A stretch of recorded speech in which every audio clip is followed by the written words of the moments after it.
Pop Smoke, the young Brooklyn-born rapper with a short but successful hip-hop career, was an industry prodigy. He burst onto the scene with the album Welcome to the Party in 2019 and had less than a year to enjoy his fame before being famously shot and killed in early 2020. A young rapper by the name of Pop Smoke shot and killed inside his home. He actually shot here in his home in the Hollywood Hills and then later died at a hospital. His death being confirmed by his record label this morning, and some of his fans are even coming by here to pay their respects. His death was tragic and shook fans and fellow artists, especially since he was such a rising star in the community. By the time his first single came out in April 2019, his name was already being thrown around by established rappers. Nicki Minaj started remixing his work, bringing him even more attention. Not too long after that, he was collaborating with artists Travis Scott and Lil TJ. Aside from the music and his tragic death, Pop Smoke might be best known for the controversy surrounding the sudden disappearance of a Rolls-Royce Wraith, but is that the worst thing hiding in Pop's past? Keep watching as we take an up-close look at the criminal history of Pop Smoke. Rashard Jackson was born in New York in 1999 to a Jamaican mother and Panamanian father. He spent most of his early years in the Canarsie neighborhood of Brooklyn. The area is considered working and middle class and has a high population of Caribbean immigrants, like Pop Smoke's parents. The young rapper was raised in a mostly stable home, and his neighborhood is one of the safer areas of Brooklyn with a much lower crime rate than surrounding areas. It's a bit strange then that for whatever reason, when Pop was in 8th grade, he felt the need to bring a gun to school. He never commented much on that initial arrest, so we don't know what the motivation was, whether it was to show off, or for protection, or intimidation. Whatever it was, he got caught at school and was expelled.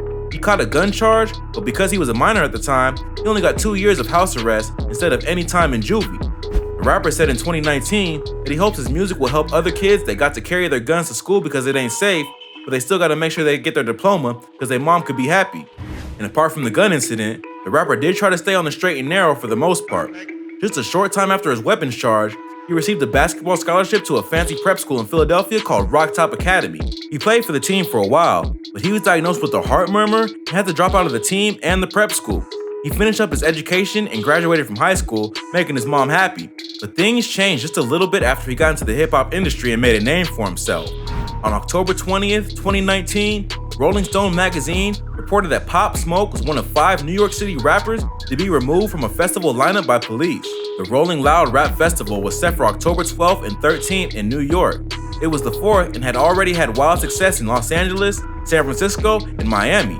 For the New York performances, local rappers Casanova, Don Q, Chef G, 22 G's, and Pop Smoke were going to rep their hometown. A couple of days before the festival was going to happen, NYPD Assistant Chief Martin Morales sent a letter to the organizers, warning them that those 5 NYC performers were public safety concerns.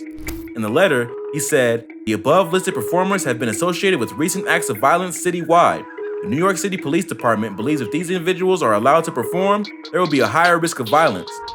There wasn't any other information or evidence of the violence the 5 rappers had supposedly been involved in, but they were immediately removed from the lineup by the Rolling Loud organizer.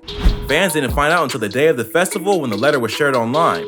They were disappointed to see 5 performers disappear from the lineup, and later, Tariq Sharif, one of the co-founders of the festival, tweeted that the artists were still gonna get paid and would likely receive future offers to perform at Rolling Loud in different cities. He said, "If we want Rolling Loud to return to NYC, we have no choice but to comply. That's the position we're in." The next Rolling Loud Festival in New York is set for sometime in 2021. In December of 2019, just a couple months after his performance was canceled, Pop Smoke opened up about what happened. He was disappointed with the treatment of the rappers by the NYPD and didn't like that they portrayed him to be a super bad guy. There is still yet to be any real evidence of his involvement in violent acts in New York, and he definitely doesn't have an extensive enough criminal record for that accusation to seem legit. Maybe we'll never know. Pop Smoke's final arrest came in early 2019 when he was accused of stealing a car. It's a bit of a strange story, and it all started with the music video. In November 2019, the rapper and his crew started filming for an upcoming single in Los Angeles. And because the best rap music videos have to include a hot whip or two, Pop Smoke decided he wanted his video to feature a brand new black 2019 Rolls-Royce Wraith.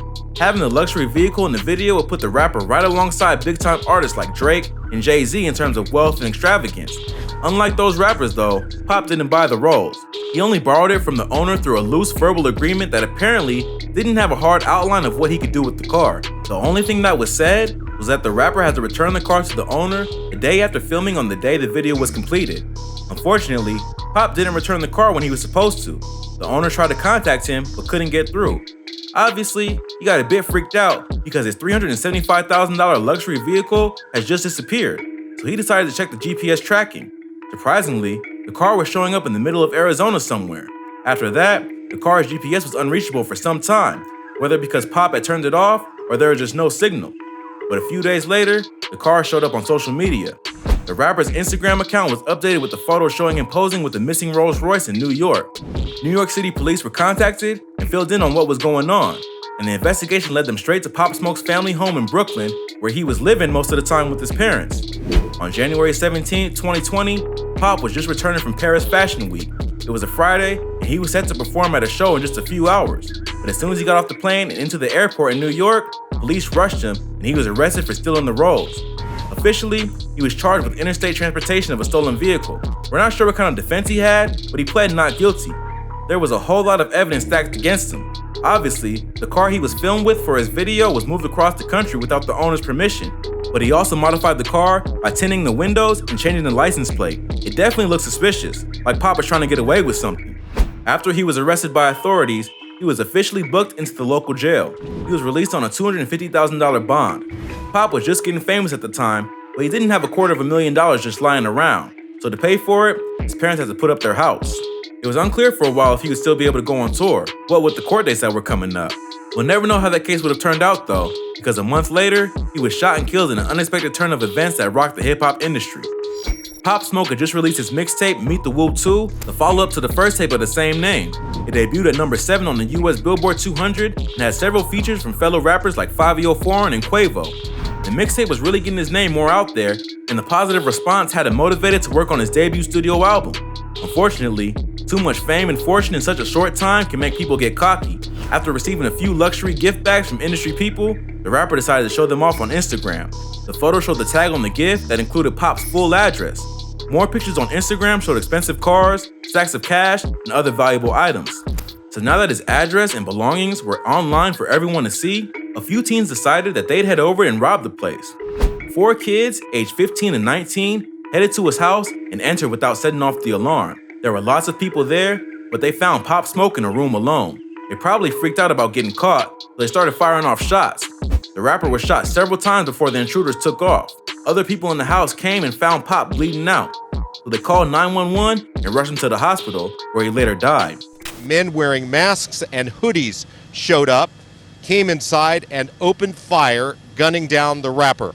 The police found out about the shooting when someone from the East Coast called 911. When officers arrived there approximately 6 minutes later, they discovered a victim inside the house had been shot. The men responsible have all been found, charged, and locked up.